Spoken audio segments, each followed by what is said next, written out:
We are joined in studio. What is the word I'm looking for before? Resistance is futile, everybody, because Ann Coulter is here. I thought you were trying to remember my name. I was trying to remember the name of your book. Author. I was trying to use a quip with the title of your book, and it escaped me for a second. Resistance is futile is the book, and Ann Coulter is the author. And you were saying that we here are going to become like Honduras soon enough, right? That was the headline I read this morning, that will become another failed Latin American state at the rate we're going with the right. Well, what's striking is they're getting more and more countries to join into this caravan, which suggests, I mean, the refugee idea came from things like the Holocaust, the Irish potato famine. But that wasn't how these people always lived. It was one crisis in the country. Whereas with Latin America, if you can't escape your country and go to the very next country or the very next country after that or one of the dozens of countries surrounding you, the problem isn't like one crisis, one bad guy. It's not like just Venezuela, but made it to Mexico.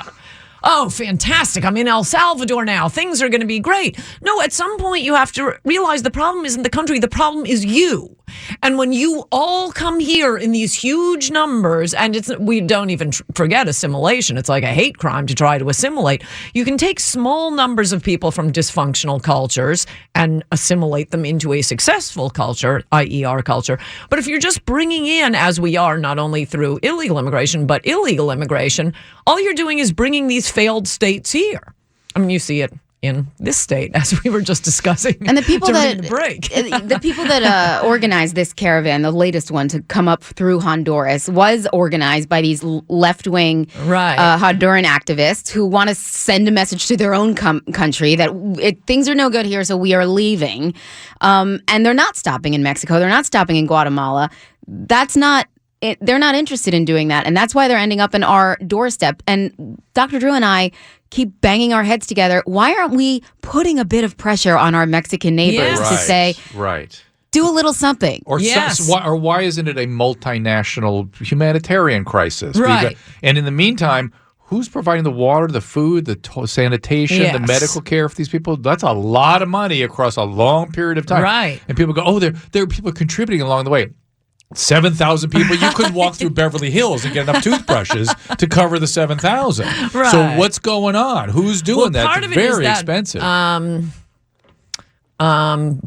Countries without borders. Right. And they just as an ideological matter think that we should all be one big glob and don't think there should be countries. So which one do they want to? The one that kind of stands out is the United States. Sure. The most successful culture. We got to break that one down. Yeah, got to destroy that one, which is just, by the way, the opposite of diversity. I mean, you think of different countries as having different cultures, whether it's the indigenous population here or there, or French people, and you don't ask for ketchup. We think of, we have to be very careful with the indigenous population. Oh, isn't this nice? We get to see. Well, what's weird, Anna, to me is that while all this pressure is being put on the United States as such, the cultures between and amongst the different states is starting to diverge dramatically, and those borders are getting more and more intense. Oh, that's very interesting. These are. I mean, California. It's like when I go to other states, I can't believe how different California is and how dysfunctional we are. How far we are going down the crapper. And our kids are suffering because the LAUSD, the second largest public school system, now they have to teach 97 different languages or have to adjust to 97 different languages within the school. Remember when we were in Anchorage together? Before you arrived, Bill and I went on the trolley tour of Anchorage. Anchorage, Alaska. Okay, and I don't want to know what you're doing in Alaska, Lauren, but I'm sure it's something to do with vodka. I was there for looking for a moose, but there were no. I was looking for see the bear except in the hotel lobby in a glass case. That was the only bear we saw. As Lauren says, Alaska's principal. I saw a moose walk down the middle of the street when I was in Anchorage. But that was there 15 years ago? I think they're gone now. Yeah, maybe they used to let them roam. And now we saw the furries. Winter. We saw a bunch of furries. That was not as majestic as I expected. It was fall, I think. Okay. Anyway, it's just after the popular season. Anyway, sorry, we're getting off we took our trolley tour, and this was all I was talking about the rest of the day. The trolley tour tour guide very, cheerfully, perkily, like it's a selling point of Anchorage. And at the local public school, they speak 76 different languages. In Anchorage, Alaska. Thinking, in what world is that a good? When would anyone think that is a good thing? Sorry, there's going to be no Christmas pageant this year. There will be no high school prom. We're too busy with English as a second language. I mean, FDR would have said that's a crisis. JFK would have said that's a crisis. It's only in the last 20 years not being able to communicate is like a good thing. In this state, asking somebody to learn English is a hate crime. You see. So you have to, we have to create accommodations to all the languages because anything else is culturally insensitive. That's right. Right. I mean, and we had, if you remember, what was that proposition we finally passed where they said that we needed to educate all children in English, and there was just like this, oh my God, it's like you're trying to murder How dare kids. you? Right. Why do you want to tamp down their culture? And I thought, how could you? We're trying to educate them. What a better way to for free, keep I might add. down and keep them back by not teaching them the language of a culture in which they're trying to compete. No, but that's what the activists want.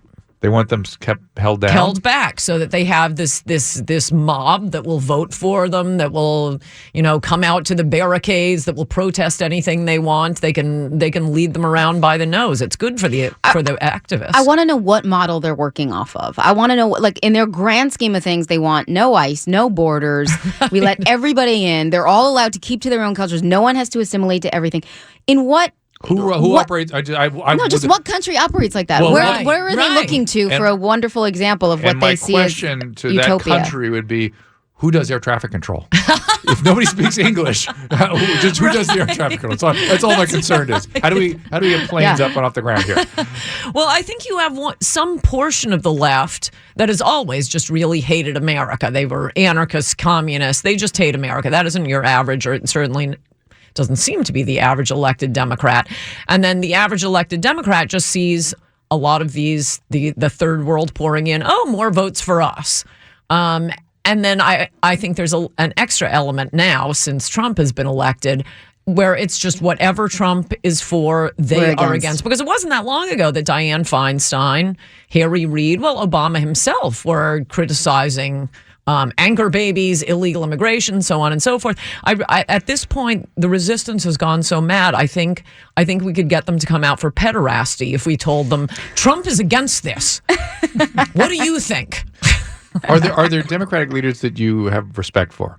I always loved Di-Fi. She was my favorite, even Republicans or Democrats. I mean, for one thing, it's very impressive that she was mayor. And here's a little tip for people who don't know much about the Senate. It's like the easiest job in the world. You do nothing. You're held accountable for nothing. You get to go out in Washington and have people call you Mr. Senator. It would be a great job if you have no intention of accomplishing anything. Huge smart staffs. Yeah, and you have all of these people working doing for all you, the bills, reading all the bills, and doing you're just giving speeches. It was perfect for John Kerry. But being a mayor, that's being an executive. You really have to. So that was part of the reason I admired Dianne Feinstein. When I worked for the Senate Judiciary Committee, I was working for an open border zealot. None of us knew that. Was Senator Abraham from Michigan. One term, as always happens when they're open border zealots. So when the immigration bill came through, I couldn't really help them with the fling open the borders part of the parts they were pushing. So I did all the criminal alien provisions and really tightened that up, the aggravated felon section and no habeas corpus, that sort of thing. And my senator really had no interest in what I was doing. But after the committee markup, who came up to specifically thank me? Dianne Feinstein. And she was all over it. She knew exactly what I was doing. My senator was kind of ignoring it. She was always she's a pragmatist. Well, she was a very pro-border in her career. I mean, and very smart. But now look who she's being opposed by, Kevin DeLeon, who wants... Right. You got to remember, she was very concerned about how much money was being spent on illegal immigration here in this country. When I was back working with illegal immigrants at the county hospitals here, she was like, we got to do something about this because we just can't go on like this forever. This is ridiculous. She was a very big proponent. I don't know where things turned or if they've even turned. I think she may have think, and maybe it's true, that the state has turned, and for political reasons, she has to take a different position now. Barbara Boxer was rough on them, too. You probably don't remember this. It was a minor story. It was when I was working for the Senate Judiciary Committee on the immigration stuff, so I noticed it.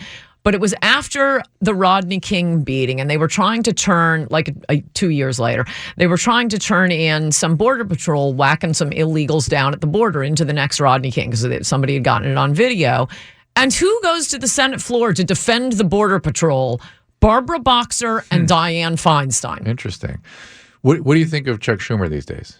About the same as I always thought of him. I just think he comes off looking statesmanly these days because he seems like that's very funny. Because I feel like he's in there trying just to navigate and negotiate, and his rhetoric is always sort of what I would expect of a parliamentarian. You know what I mean? Just somebody arguing his case, but not the crazy rhetoric that is so common today. He's sneaky. Crafty, and I think he knows the craziness isn't going to work. I mean, they're trying to tamp down all these Democrats. It's funny. I mean, my own party, Republican Party, every time there's an election coming, they get tough on immigration.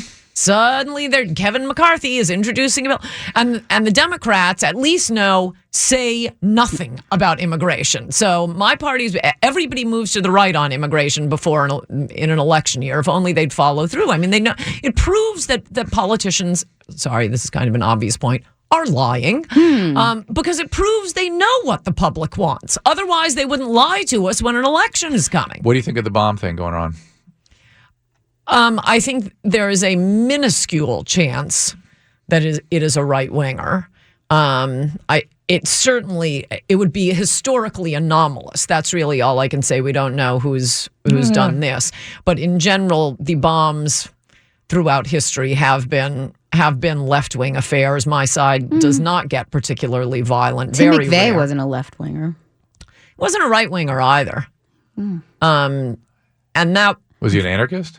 I think he was. He was thrown out of the Michigan militia, and that's about as right wing as you get. He was nuts. He was in, and I wish we knew more about Timothy McVeigh. They executed him in record time. I don't think they wanted us to know more about him.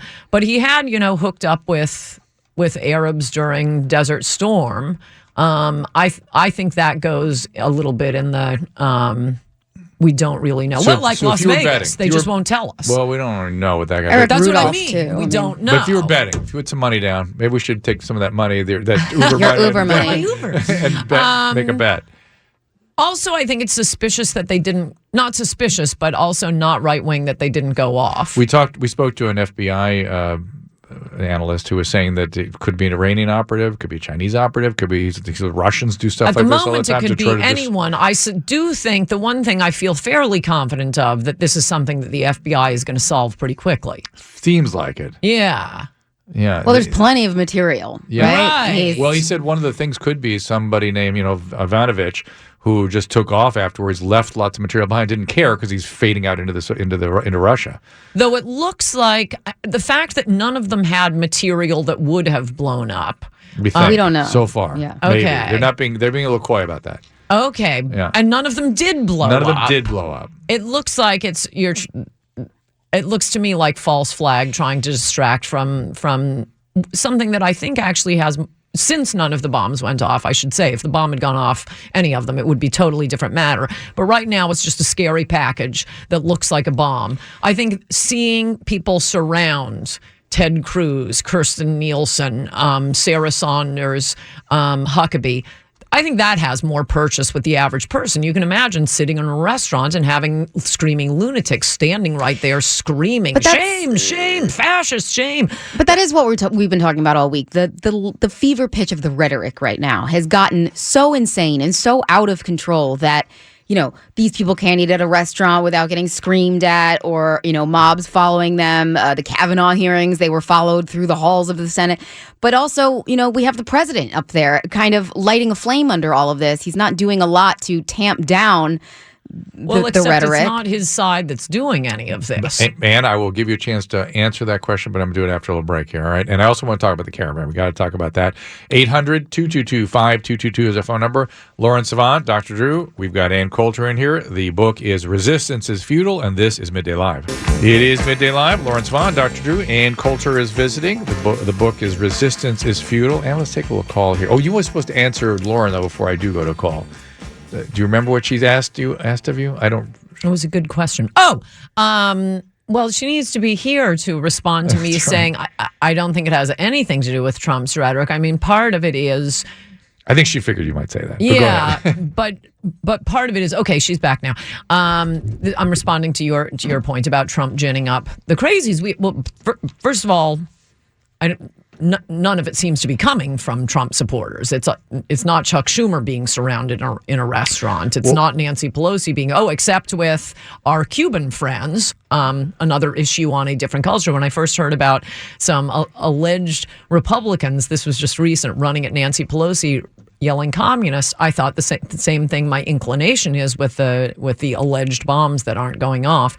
This sounds like a false flag. And then I looked into it and, they're Cuban Republicans. See, this is the thing when you bring in other cultures. And I love Cuban Republicans. They're very enthusiastic, but it is a different culture. And they have managed in the Miami area to sort of ghettoize themselves. A lot of the kids have gone out and you can't even tell they're Cuban, or just as American as we are. But a lot of the Cubans have remained in sort of a Cuban ghetto down there. That is a different culture. You do not get right-wing Americans doing this mob thing. Lauren was raised in a Hebrew school. I don't know if she... Yeah, they're a huge mob, really scary mob. They're a scary mob. They, but look, even on the right and the left, and there's different, there's a mob mentality, and the left has definitely stepped it up a notch because they are very, very angry. But you have to admit that things would go a lot smoother if the president wasn't out there. I mean, he can't help himself, Ann. He can't help himself. During the day, he has watchers on him, but he gets to those rallies at night, and he's like one of those, NASDAQ traders who puts his tie around his head and jumps up on the table. Like, I really believe that's his vice. That's where he blows off steam. To a lot of things the president is doing, like not building the wall, not building the wall, not building the wall. But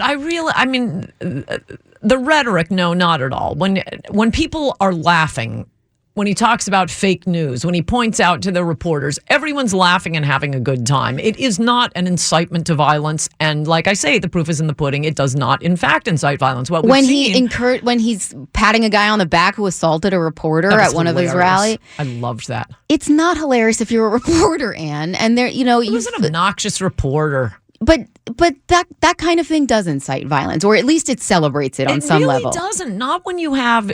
Look, from the moment Trump came on the scene, he had an entire rally shut down in Chicago because of violent protesters. There was this one up in Santa Cruz where women they're trying to attend a rally. She's cowering and being egged. There was that young kid who was chased down and beaten up. At all these Trump rallies, it's all... From even before he was president, they're beating up Trump supporters to the point that families couldn't really take themselves to a fun Trump rally. You don't see Trump supporters beating up them except in self-defense.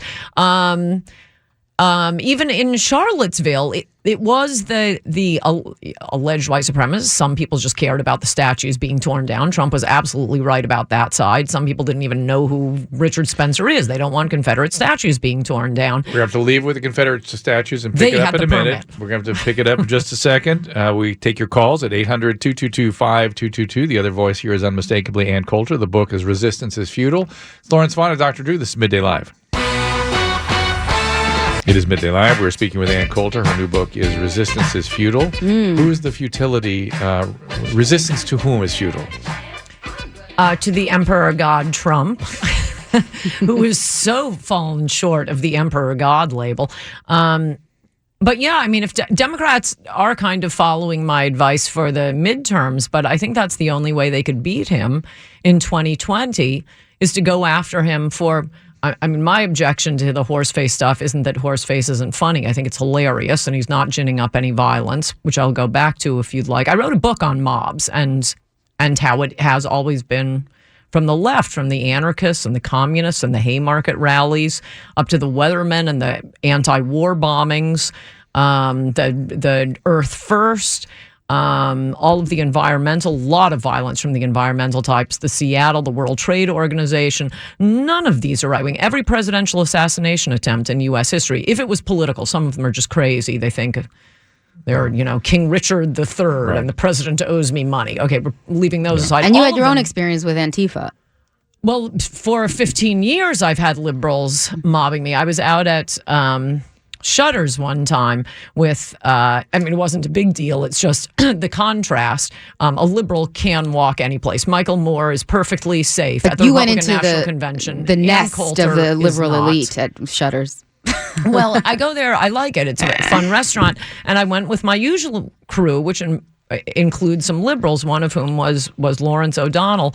And I could tell that the table behind us, you start to get a sense for these things when you go out. I could sense his hostility coming from there. He was looking like directly at me, at this woman, and when they were leaving, she jammed her chair into mine so that she could turn around and say, "Excuse me, oh, it's you.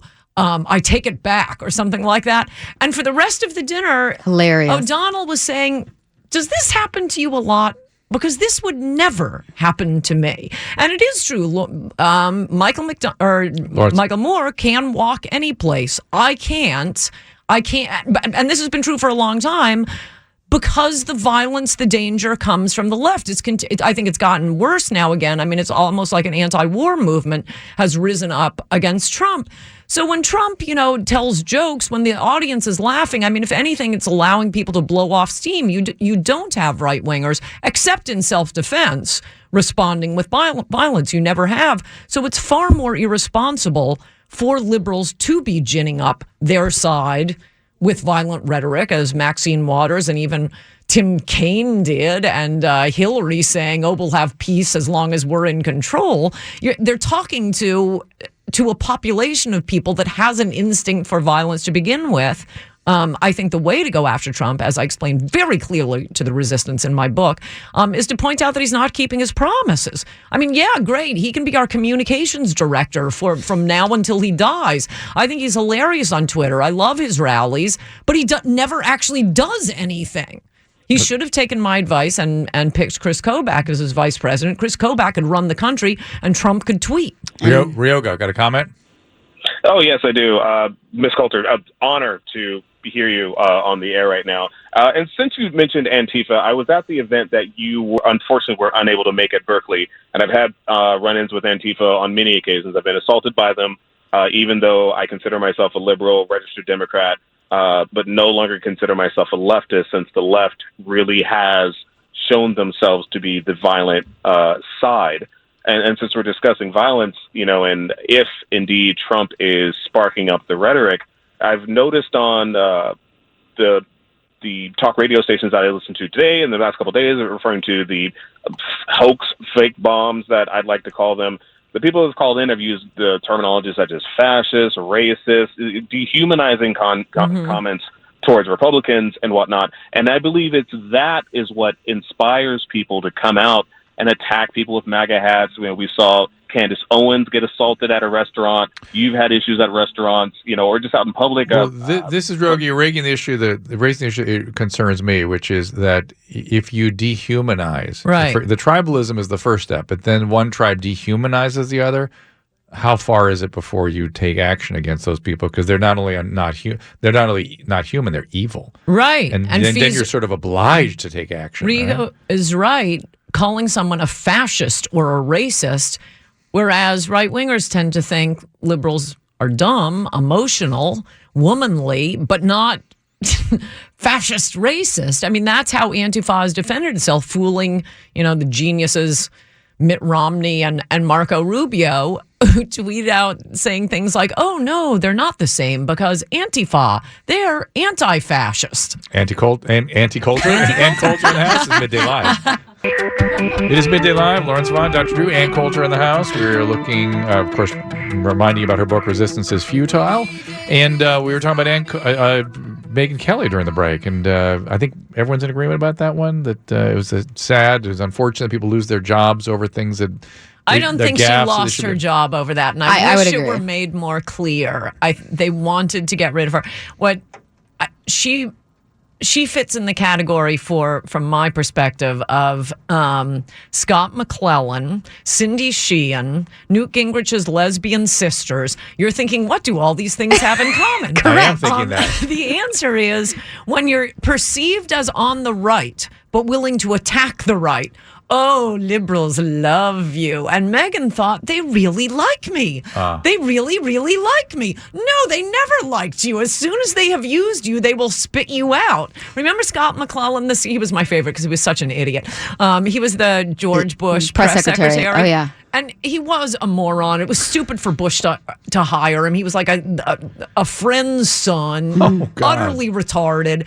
But how does he make a name for himself? Coming out against Bush, writing an anti-Bush book. He gets, 3 fawning episodes on MSNBC. Have you heard of him since? But that's not even her. Megyn Kelly was a huge hit on Fox to middle-aged, men that lean right. She turned against Trump, so she pissed off all of the Fox viewers. She goes to NBC though for a morning show, which is a completely different demographic. None of those guys are watching the Today Show. Right. And so she had to appeal to an opposite audience. As NBC, I don't know why they thought that would be a great fit for her. But on the other hand, they were paying her a lot of money, so she had to make something work. And if you don't have the ratings, then a slight slip of the tongue like that is gonna, although if she walks away with the $69 million, I'm sure it'll take the sting out of it. She'll be okay. Let's take a call from Lisa. Lisa, go ahead. Yeah, hi. You were saying that all these attacks, the mob behavior always comes from the left. I'd like to just remind you that back under Obama, we had the Tea Party behaving like mobs, and I think it's more a function of which party is out of power, that whichever group feels powerless is going to resort to these kind of primitive communications, and that's where we're seeing this. I would nuance both Lisa and Ann and say mob behavior, real mob behavior like we're seeing now, it comes in certain periods of history. And I would argue that those periods are defined by the personality styles of the time. And if you look at pre-revolutionary France, for instance, we have a lot in common with that in terms of our families. The left. That's in my book. I contrast the French Revolution with the American Revolution. I think the French Revolution is the model for all of the left, from Pol Pot, Cuba, communist Russia. By contrast, they're always every 4th of July or Bastille Day, they'll act like, it was the same thing. No. Ours was And I totally contest that the Tea Party was anything resembling a mob. They were people petitioning government. It's what liberals lyingly claim their mobs are. It was people getting together. They were cheerful. They always made a point of saying, look, we left the park cleaner than when we showed up. In fact, there was mob violence done to them. Remember out in California, one guy at a Tea Party rally, of course, the left comes to protest the Tea Party rally, and a guy got his finger bitten off by an Obama supporter. Maybe we need to define what a mob is and what mob behavior is, because they're two different things. Yes, well, to start with what you were mentioning, if you look at our revolution, what is it? They write a Declaration of Independence to explain to the world what they're about to do. There were Christian sermons defending what we were about to do, to explain to everything that's going on. There were books and pamphlets. And there are people that disagree. Were very, very chatty. They disagree, but they just kept writing. Here, let me tell you why we're doing this. It was an argument. Whereas the French Revolution, and I might add, all of our founding fathers died in their beds 70 years later. French Revolution, every one of them ended up getting the guillotine himself. And then the next group. Right. There were 3 waves of being guillotined, so it ate itself along the way, which is another feature of mob behavior. Right. We have to take a little break. That's Ann Coulter. This is Midday Live. It is Midday Live. Lawrence Vaughn, Dr. Drew, Ann Coulter visiting, Jillian Barber hanging out. They're having a love fest between the two of them. They're calling each other all kinds of horrible names, which I assume is expressions of love. But I certainly... that is a compliment. I know. I understand. Big time. Before the break, we were talking about mobs, behavior of mobs, and Gustave Le Bon and the behavior... Yeah, a lot of good stuff on the commercial break. Extraordinary Popular Delusions of the Madness of Crowds, which is another 2-volume book. Did you read that one too? I read them you read all for that stuff. book. And what did you come away understanding about mobs? And what's the book called? Demonic? It's called Demonic. The subtitle is something like Liberal Mobs and Their Attack on America. How long ago was that book out? Only about 5 years ago. But it's extraordinary to me that you saw the mob stuff coming that's quickly. Yeah. Because I saw it coming about 3 or 4 years ago, and I was like, here it comes. And to me, the Twitter space or social media was the public square of our day. Right. And, Europeans subdivided their private squares so people couldn't gather like that anymore. Right. Now we've got this massive square, and it's on. Right. And it's on, yeah. Well, it's always, I wasn't sure if it was going to be true. I was telling you what made me think of writing the book, which I won't go into, but I started to suspect this mob behavior is an attribute of the left and not the right. But I wasn't sure if I was right, and that's why I ordered all these books on financial panics and the tulip scare and Tulip crisis, finally I get to the Gustave Le Bon book, and he was the inventor of groupthink, the idea of the groupthink. And it's more than just literally the physical violence. it is a difference, and I think you do see it, and this is the argument I make in my book, in the way the left talks about issues. It is a hope of utopia, and back to the French Revolution, it was the brotherhood of man, and we will get rid of laws, and we, the General Assembly, will we will understand the general will, and we will express it. Whereas, also just this, they're much better at slogans, the left. I mean, you can think of a million bumper stickers, whereas our side is always... They're so ridiculous. They're like peace and they're all ridiculous. But let me just say, I think Hillary lost because of her slogan. That's an interesting thing about groupthink. LeBon goes through how irrationality, perfectly acceptable. In fact, it's better if it doesn't make sense. You don't want the brain going. I get you don't want people thinking. And I wasn't here earlier to hear this conversation with you guys, but we also have a president who incites the body slam of a reporter the other day. He loves it. He's like, picked him up and he slammed him. It was a beautiful thing. Hello, guys. Am I alone here? Because we have a president who loves this crap. Me because with him, it's when the crowd laughs. It's funny when he does it. Oh, okay. He's the president. But you're seeing how the audience is reacting. Is he? You have to look at both the speaker and who he's speaking to. This is why in the law it's called can't yell fire in a public or right. In theater. Part of whether you have done something that's against law is the time and place of your doing it. So if you are speaking to a group that's standing there like at the French Revolution with heads on pikes, and you know they're going to smash windows, Starbucks windows or whatever. Right. None of his crowd doesn't do that. They laugh. You guys may find it threatening, but if that's his comedy routine, I beg of you to write him some jokes because you could do so much better. Yes, please. You're so much better. Maybe some new this material. Interesting phenomenon that a generational thing, which is these guys my age and older think physical humor is funny, and everyone younger thinks it's inappropriate. The Three Stooges being the prime example. I love the Three Stooges. I prefer if they not get physical with me, but I would love to write jokes for him only because I would slip in all these remarks about how he's broken ground on the wall. It might not be that funny. No, it's funny. You get going. It would be funny. It's realize.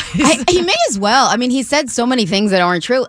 Why not just talk to the base before the election and be like, shovels are digging, walls happening. He actually is doing that. That's the one lie he's told. But to your point, he is not wanting to engage the frontal lobe. He's playing that game a little bit too. He's using slogans and things that are more of an emotional basis. Well, he is good with the names. I will say the Lion Beautiful Ted is not my favorite. He's not Lion Ted anymore. He's Beautiful Ted. He's Beautiful Ted. Yes, it probably We can't doesn't say work because he doesn't feel it. We're gonna wrap it up. And privilege as always. Thank you for being so spending time. It's so fun talking to you. Good to see you, Jillian, thank you. Good Laura, to see thank you.